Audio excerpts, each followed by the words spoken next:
പൊടുന്നനെ ഷിരൂർ കുന്നിടിഞ്ഞു.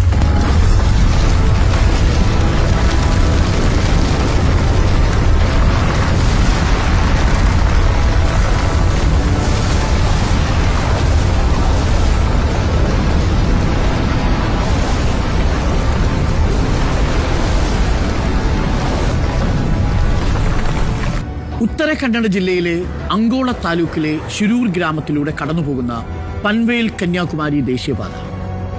ഈ ഷിരൂർ കുന്നിന്റെ ഓരത്തായി ദീർഘദൂരം യാത്ര ചെയ്തു വരുന്ന ലോറി ഡ്രൈവർമാരും മറ്റു സഞ്ചാരികളും ഞാനിപ്പോൾ ഇരിക്കുന്ന ലക്ഷ്മണ ബൊമ്മയുടെ കടയുടെ മുന്നിൽ വിശാലമായ ഈ സ്ഥലത്ത് അവർ വിശ്രമിക്കാറുണ്ട്. നദിയുടെ ഭാഗത്തായി 47-കാരനായ ലക്ഷ്മൺ നായിക്കും ഭാര്യ ശാന്തിയും നടത്തുന്ന ചായക്കടയുണ്ട്. ലക്ഷ്മണന്റെ വീടും കടയ്ക്ക് തൊട്ടടുത്താണ്. ജൂലൈ 16 ചൊവ്വാഴ്ച 3:50 അർജുൻ ഞാനിപ്പോൾ നിൽക്കുന്ന ഈ സ്ഥലത്ത് ലക്ഷ്മണയ്യയുടെ ചായക്കടയുടെ തൊട്ടുമുന്നിൽ വിശാലമായൊരു പാർക്കിംഗ് സ്പേസിലെത്തി. അവിടെ കിടന്നുറങ്ങുന്നു. 5:00 സുഹൃത്ത് വന്ന് വിളിക്കുന്നു. അപ്പോഴും സുഖനിദ്രയിലാണ്. ചില്ലുകളെല്ലാം പൊക്കിയിട്ട് ഭാരത് ബെൻസിന്റെ ലോറിയിലാണ് കിടന്നുറക്കുന്നത്. അർജുനെ അവസാനമായി കണ്ട ലോറി ഡ്രൈവറും ഈശ്വരമംഗലം സ്വദേശിയായ സവാദ് പറയുന്നത് 5:00 അർജുനെ അവിടെ സ്പോട്ട് ചെയ്തു എന്നാണ്.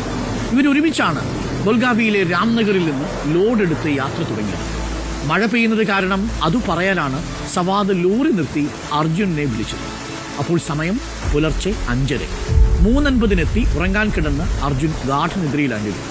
ലോറിയിൽ മുൻഭാഗം എല്ലാ ചില്ലുകളും പൂട്ടി സുഖനിദ്രയിലായിരുന്നു അർജുൻ. സവാദിന്റെ വിളി കേട്ടു.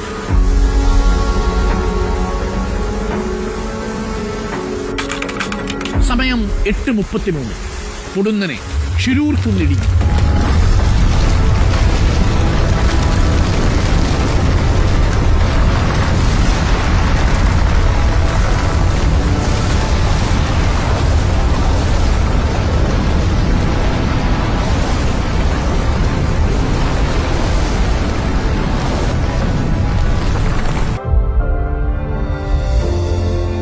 അർജുൻ ഏറ്റവും ഒടുവിൽ വീട്ടിലേക്ക് ഫോൺ വഴി ബന്ധപ്പെട്ടത് ചൊവ്വാഴ്ച പുലർച്ചെയാണ്.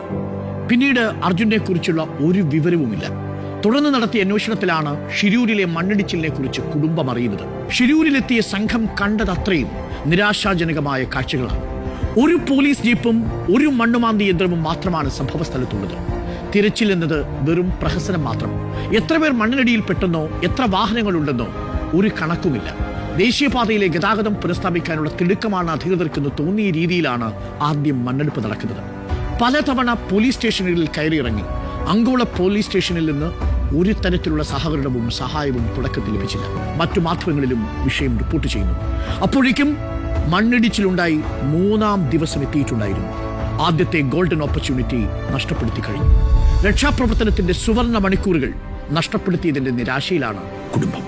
ആദ്യത്തെ ഗോൾഡൻ ഓപ്പർച്യൂണിറ്റി, ആദ്യത്തെ 3 ദിവസം തീർച്ചയായും ജില്ലാ ഭരണകൂടം അത് നഷ്ടപ്പെടുത്തി കഴിഞ്ഞിരുന്നു. ഓർമ്മിപ്പിക്കുന്നു, അർജുൻ ഒറ്റപ്പെട്ട ഒരു ദുരന്തമേ അല്ല എന്നുള്ളതാണ്.